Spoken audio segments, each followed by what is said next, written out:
Welcome back. रिदा ने कोई सा तो भी एक रैंडम वीडियो बनाया है about her aunt shaming her because she walk the ramp in shorts या कुछ भी जो भी है। I have not watch the video. मैंने थोड़ा सा इंट्रोडक्शन का पार्ट देखा था बस। 20 मिनट का वीडियो है। Let's see what shenanigans she has got in herself into and what crimes her aunt has committed against her. ठीक है, चलो देखते हैं। Did you guys have an aunt who would take time out of her busy life with her husband and her kids to stalk you guys, to see what is happening in your life? Because same. This is a story about how I walked the ramp for the very first time, wearing shorts for the very first time, and I triggered my entire family because this aunt of mine decided to stalk me, to see what I'm doing, hunt me down, find pictures, and then send it to everyone. Hi everyone, and welcome back good job aunty. to my YouTube channel. I really have not done story times before. I don't have a lot of stories to share, but I do have a few, and this one is one of my favorite ones. So I'm gonna go with it. So now you know what we're gonna be talking about. Let's dive in. Oh, it's also Eid night. Look at my mehendi, it looks very pretty. The life that I'm living right now, you guys, I did not think I would be living. I'm looking for something to do in the meantime when she's talking, तो I'll just mute my mic and अगर कुछ लगे मुझे तो मैं बोलूँगा, वरना कोई बात नहीं, चलन तो ये। This life. Getting out of my village is not something any of my girls have dreamt of. Like basically that is not something in our books. We will never talk about that. If we got any education, we should be happy about it. We're like, okay, you study as much as you can, you study with whatever extent or degree you could, and then we find a husband. Firstly, it was hard for me to convince my parents to send me to Bangalore. They were like, just take zoology or botany somewhere here, study, we'll find you a man, get married. And I did not want that. Majority of the girls around me did that, but what option did they have? That's what they saw everywhere. That's what they did. So they thought like that's what it is. But for me, I was like, bro, no. I cannot imagine myself getting married to a person I do not know and having a family that I do not want and bearing kids without my consent. So my family was completely against me studying outside of school. I was like, all right, let's do this. You're not at a place where you can financially fund me to take care of my education as well as my hostel and everything. So let me take a loan. So I took a loan, which again had its own drama. Somehow convinced my father to like sign these papers. The only time my dad ever came to Bangalore was to drop me to college. And then for next good 7 years, they never came to Bangalore at all. I figured everything out. I was working. I was just doing everything right. There's one thing though. I was never a confident girl. I did not like how I looked. I hated my skin color. I hated my smile. I hated everything about me because I was constantly compared with everybody else out there who were fairer, who were prettier, who had like everything sorted and figured out for them. But it was not the case for me. Like my confidence that you see right now, if you saw Rida back in the days, you'd just be like, who is she?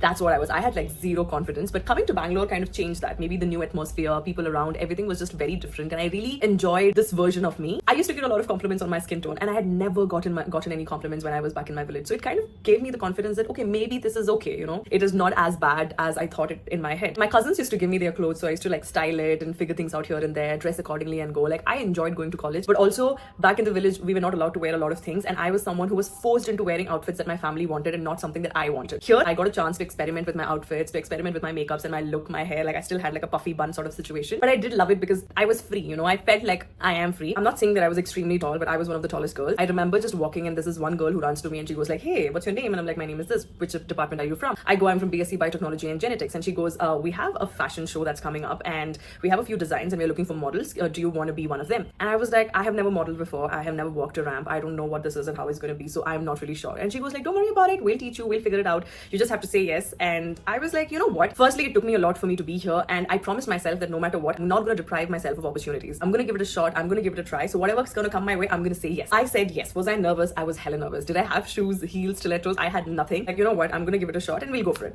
So we had like practice sessions. We used to go every evening after our classes ended. We just go there, walk ramps, do the whole formation. How are you walking in? When are you walking in? How are you posing? At what time are you staying in? What is the song? Every single thing, okay? Am I excited? I am excited. But I didn't know what I was wearing. I had no idea about what my outfit was. And one of the things that is taught to you as a model is you literally are there to represent the outfit. It doesn't matter what you're put in. You just have to shut up and walk. So every time there are people like, oh, we didn't know. If you're a model, मेरे tattoo देखोगे? दिखाता हूँ रुको।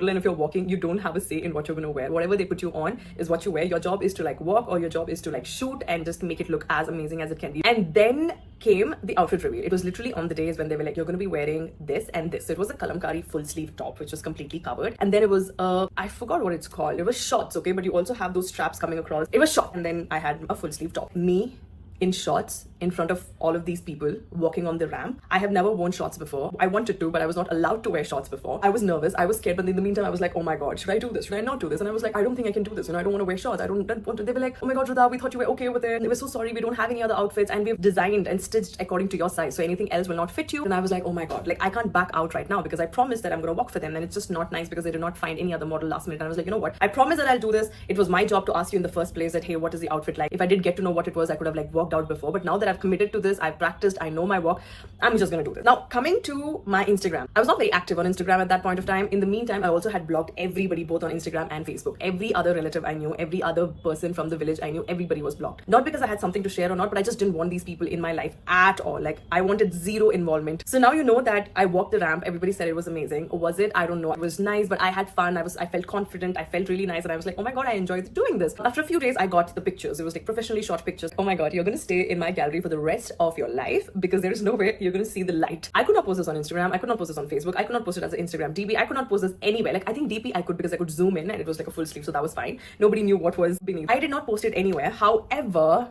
my college did. The main page of my college account had these ramp pictures out and I never knew that they were out because again I was not following the college and I was like, why would you want to just go ahead and post all of these things? Now guess who finds these pictures?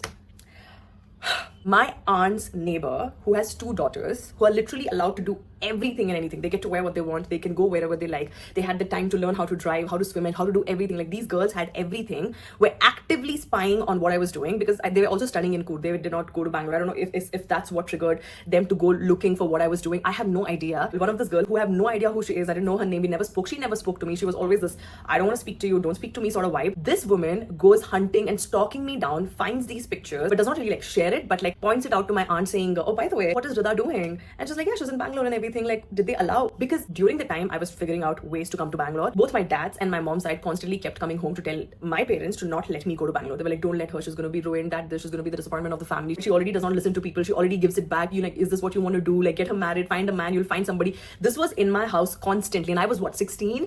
I didn't even have anything. This is all I could hear 24/7. And this I think at that time was 14. Like that's all your age. Why are you interested in what I'm doing? You're living your life. Why do you care? So she goes on to hint my aunt saying that what is she doing and everything. You might want to look into it. Is she allowed to like wear whatever she wants? Like I thought you guys don't allow your girls to wear whatever they want to in it. Like she like drops these hints, okay? And she goes like, you might want to like check the page out. And she goes like, what page? Check the college page out. As I said, I had blocked everyone, so nobody really knew what I was doing or my activity status for that matter. My aunt definitely looked up at the college page, saved those images. First thing, sent it to my mother, then goes on to send it to.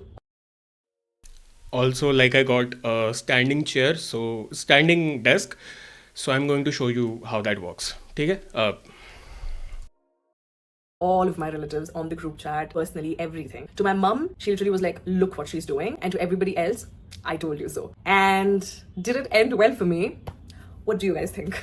To my parents who did not want me to go to Bangalore, who completely were against it, gets pictures of me in shorts that they have never allowed or let me even think and dream of. Do you think they let me go? They did not. However, my aunt's daughter is a very sweet girl and she's one of my favorite cousins. So what she did is when all of this was happening, she had quickly called up my sisters and had told like, hey, this is what's happening. My mother has secured a few pictures of Titu. They call me Titu. So Titu Didi, you might want to like figure something out. So my girls call me up immediately and they're like, hey, this is what has happened. They have gotten your pictures and they might call you in the evening. Mom is waiting for dad to come and then call you together. So just giving you a heads up. I was like, what do I do? Like, what do I really do? There's nothing that I can possibly do in this situation. It's evening at around 7:30ish or so. My parents call me. They're yelling, they're angry, they're disappointed, and they're just shouting, okay? And they're like, we got this, we got. I'm like, what? What did you get? Like, can we like calm down and have this conversation? Because I realized that if I shout and scream as well, this is not gonna go well. So I let them scream and shout to whatever extent that they can, and finally they're like, this is like, I don't know what you're talking about. I'm confused. I don't know what you're saying. I'm here studying, like I don't understand it. See, there's two things that I could do. Either I could say, yes, I'm sorry, I won't do it ever again. And second, I want to say that it was not me. I chose the second option. I think it's also because the way my parents were screaming and yelling at me and also just saying that you were that, we knew it, you were a disappointment, and they were like telling very, very mean things. I think I kind of took it to my ego saying that no matter what happens, I will not agree and accept and apologize. I would rather lie saying that it was not me, but I'm not accepting or Yes, it was AI. agreeing to it. So I was like, I don't know what you're talking about. So they say, open your WhatsApp. They send me the picture on WhatsApp. What do you see? I was like, I see a girl. Okay. And then what else do you see? She's wearing shorts and a nice top. And they're like, and who is that girl? I said, the face looks like mine. And they're like, okay. And is that not you? Like, that's not me. They're like, what do you mean? That's you. I'm like, no, that's not me. Rida, are you like lying? That's literally you. And I'm like, I am telling you for the third time, that is not me. They were like frozen for a second, okay? And I was also frozen for a second because obviously this is all happening on a voice call because the internet at that time was like shitty. Right now we have Wi-Fi, but at that time it was not. So they could not video call me to see what my face was. I am sweating here. I am like literally, my tears are rolling down, but I'm like, I am not gonna cry. I'm not gonna yell. I'm not gonna let this go because if I go on and say, okay, fine, whatever, they're gonna hold on to this. They'll not let Huda and Zoya come out of the place. They'll be like, this is what your sister did. We're not gonna let you go and blah, blah, blah. And I'm like, no, because of me, I can't let this affect my sisters in any way. I'll be like mindful and careful after this, but I cannot let this one go. So they're like, I can't believe you're just like doing this. It's like for the 100th time, that is not me. This might have been photoshopped or this might have been out there. I don't know. Then they're like, okay, if they have to Photoshop, they still need your face, right? Just like, see, okay, I understand that they might have gotten my face from somewhere, maybe Facebook or something, and I'll make sure that I'm not posting anything. But come on, that is not me. And I'm going to say this again, it's not me. Obviously, because you're like not agreeing and accepting to it and you're constantly saying that it's not you, what else can you do? Like if I confront a person that they have done something and they constantly keep saying no, no, no, at one point you're just going to be like, what? I don't want to talk to you. I don't care about this. They are mad. Calling them after this is not a smart idea. I did let it sink in for some time, give them space, and then like call and check up on them. I can't go home right now. I took a break of good 3 to 4 months, and maybe on the 5th month is when I decided, let me go home. Everything was like kind of settled down. My parents just spoke to me, and then I was like, you know what? I don't know why it happened, but I'll make sure that it doesn't happen again. Conversation with them, I handled that somehow. But I was super, super mad at this woman. There was no good intention coming out of this because if you really did care about me, if you really did care about anything, you would have reached out to me first. We could have had this conversation first, and then we could have figured out a way like, okay, I will not do this. Can you not show it to my parents? This is something that have happened. We could have figured it out. You literally wanted to teach me a lesson. You wanted to tell my parents that, oh, you know what your daughter's doing, she's doing whatever, yada yada. And that is what like really hurt me. So it was again at around, I think, evening around 4-5ish or something like that, and I was like, Mama, I need to go down. My aunt lives in the same village all the way down, and our house like starts first, followed by 2 more aunts. There's also another aunt who did something last year. I'll speak about it in the next video if you guys want it. I go to her house and she's outside. I was like, Please don't. This is unbearable. I can't watch this anymore. Please don't talk more about the other aunt. Please don't. Assalamu alaikum. She goes like, Walaikum assalam. How are you? She's like, I'm fine. How are you? You can see it on her face that, why is she coming and talking to me? Because I'm pretty sure she knows what has happened. And if that's the case, is she okay talking to me? So she does know this, that I know this. Then she's like, why did you come home? I was like, oh, yeah, I would love to come home. So I go home. She's like, what do you want to drink? So at that time, I used to drink coffee. I would like a coffee. So she goes to make coffee for me and I wait for her to come out. And while she comes out, I have laid down all my bills. Like my college and my hostel was taken care by my loan. So I had like kept my mess fees, my stationery items, my records, my pen, pencil, my books, everything that I needed on a day-to-day basis, as well as money that I'd spent to buy things for my college, because I was financially cut entirely. So I was working to save all of that money to make. So I had kept all of these receipts to just count on where my money is going, where it's coming, how much I have, how much I'm spending, and all of that sort. So she comes out and everything is laid down on the table and she's like, what is this? I said, these are my bills. She's like, what do you mean? I said, these are the bills that I have paid for my college fees and a lot of more that needs to come after that. However, you can like have a look at it. She's like, why should I look at it? Like, I mean, you look at every single thing and you're like very curious about my life. You might as well look at this as well. Yes, girl, go queen. I can't do this anymore. Okay, bye. I don't know why I made this video, but I was stupid, I guess. I can't do this anymore. You go, girl. You go, bye. अगले video में मिलते हैं.